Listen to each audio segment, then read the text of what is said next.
Today I'm going to show you how to put together a jelly cake. I'm not going to show you how to make the cake itself because you can pretty much make any type of cake you like. To start, you will need a 6-inch cake. As I mentioned previously, you can make any kind of cake you like butter cakes, sponge cakes, and so on. I baked a coffee chiffon cake for this one. I have to be honest with you, chiffon cake or angel food cake are not the best choice for this type of design because they are very light and airy. A firmer cake will work better for this one because the jelly will add some weight to it. You can cut the cake into 2 or 3 layers. The plastic sheet I have on hand is 4 inches tall. I need to leave at least 1.5 inches for the jelly. Looking at this against the height of my cake, I think I can only afford to make this a 2 layers cake. So I will just slice the cake in half. I will still flatten the top as well. The recipe for this jelly today is for a 6-inch cake. So how do you know how much jelly is needed if you have a bigger cake? Fill the cake pan you use with water for about 1.5 inches deep to indicate the height of the jelly. Just roughly, it doesn't have to be exact. Then pour the water into a measuring cup. Now you will know how much water is needed for the jelly. Same concept when determining how much liquid is needed for the heart-shaped jelly. The standard ratio of agar-agar powder to liquid is 1.5 teaspoons to every 2 cups of liquid. Let's make the heart-shaped jelly. I'm using this silicone mold. You can use any type of mold you have. If you don't have a mold, you can just pour the jelly into a container, then cut it with a heart-shaped cutter when it's set and hardened, the same way I demonstrated in one of my previous videos. I'll provide the link in the description below. I'm using strawberry puree for the red color, plus because it will taste good. Add the agar-agar powder and mix it up. Always mix the agar-agar powder in cold liquid before boiling it. If you mix it in hot liquid, it will clump up. Add the sugar and cook this on medium heat while whisking constantly. Agar-agar powder is an excellent vegetarian alternative to gelatin. It's a stabilizing and thickening agent made from seaweed. You can buy agar-agar powder in any Asian grocery store or buy it online. If you don't have strawberry on hand but want to make red color heart-shaped jelly, you can just use water and add red gel food coloring to it. Once it comes to a boil, let it boil for a couple of minutes, then remove it from the heat. Transfer it into the mold. Let it cool and set completely in the fridge. It will take at least an hour. Once it's set, you can then remove them from the mold.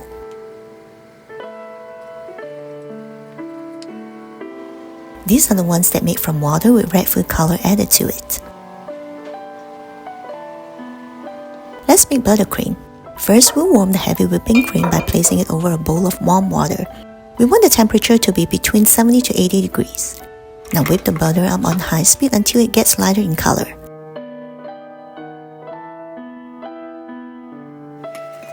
Scrape the bowl down, add the powdered sugar. Start with low speed so the sugar won't be flying everywhere. Once incorporated, turn it back to high speed and mix until it's smooth. Scrape the bowl down halfway through. If you have vanilla extract, you can add a teaspoon of that now. I don't have that on hand, so I'll skip it. Now we'll pour in the heavy whipping cream a little at a time. Make sure it's well incorporated each time you pour. We warm the heavy cream initially so that when we add it into the butter, it will mix well. If the cream is too cool, it will separate with the butter and curdle. If it's too hot, it will melt the butter and this will be very greasy.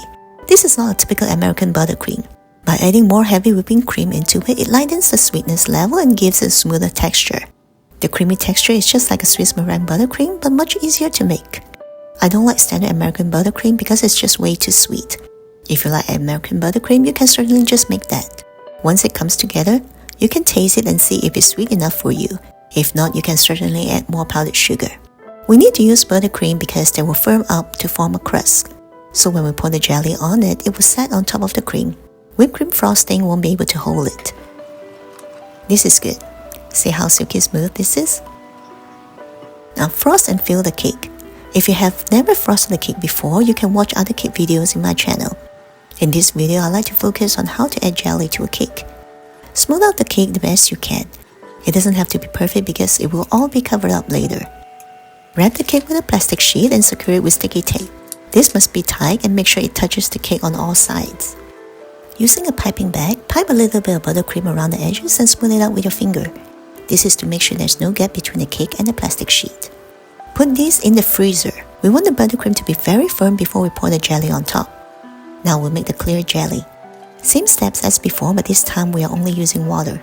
I do want to point out, agar-agar jelly is not going to be completely clear like gelatin jelly because of its natural structure, which contains tiny fibers, resulting in a slightly hazy appearance even when properly prepared. Whereas gelatin, derived from animal collagen, has a more uniform structure that allows for greater transparency. So if you opt for very transparent looking jelly, you will have to use gelatin. Whatever you buy, the packaging should have instructions on how much to use. This is good. Pour this into a bowl. We want this to cool off a little bit before we can pour this on the cake. While we let this cool, don't just leave it alone. Stir it occasionally. If not, it will start to firm up. From the time I cook this jelly to the time it's cool enough for me to add this onto the cake, it takes about 25 minutes. That's how long my cake is in the freezer as well. This is just for your reference. It may take you longer or quicker. We are going to add the jelly onto the cake in 3 separate times. The first time is to spoon a thin layer to secure the foundation. If you pour a lot of warm jelly on the cake at once, you may risk melting the buttercream, or the jelly may leak out from the bottom of the cake if the plastic sheet is not securely wrapped around the cake. The second layer is to form a little gap between the hard jelly and the cake so it looks like they're floating in the middle. And finally is to put everything together. This is the temperature of the jelly right now. Take the cake out from the freezer, spoon a little bit of jelly on it, just enough to form a layer that covers the entire surface. You must act fast for this step. Put this back into the fridge immediately and let this firm up. It will firm up quickly in the fridge. As soon as the top layer is already firm, then it's good for us to pour another thin layer onto it. Put this back into the fridge again and let this firm up. Now place the hard jelly on it and pour the rest of the jelly. Let this firm up completely in the fridge. It will take at least an hour. Once it's completely set, remove the plastic sheet. Use a spatula to add some more buttercream all around the cake.